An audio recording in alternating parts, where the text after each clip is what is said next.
ঋতব্রত তৃণমূলে থাকা হাওড়ার বিধায়কের নামে এবার পুলিশের কাছে নালিশ। কোটি টাকার সম্পত্তি লুকিয়ে নির্বাচনে লড়াইয়ের অভিযোগ উঠেছে। বিধায়কের মেয়ের নামে 6টি জমি রয়েছে, যার মূল্য প্রায় 46 লক্ষ টাকা। স্বামীর নামে রয়েছে 4টি সম্পত্তি। প্রতিটি সম্পত্তির দাগ নম্বর তুলে পুলিশের কাছে অভিযোগ। কমিশনের কাছে হলফনামায় সম্পত্তির তথ্য লুকোনো হয়েছে, এমনটাই অভিযোগ। অর্ণবাংশু নিয়োগী প্রতিনিধি রয়েছেন, জানবো তার কাছ থেকে। অর্ণবাংশু, কি জানা যাচ্ছে এই সংক্রান্ত? দেখো মধুমন্দির, সেটা হচ্ছে যে একটি কমপ্লেন জমা পড়েছে তৃণমূল বিধায়কের নামে, যিনি এখন বর্তমানে বিদ্রোহী শিবিরে রয়েছে।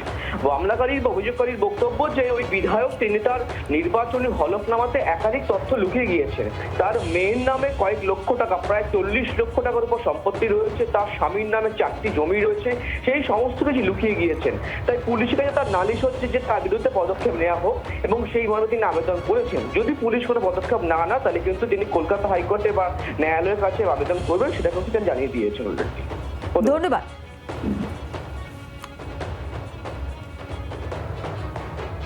কমিশনের কাছে হলফনামায় সম্পত্তির তথ্য লুকোনো হয়েছে, এমনটাই অভিযোগ। তিনি মেয়ের নামে জমি কিনেছিলেন।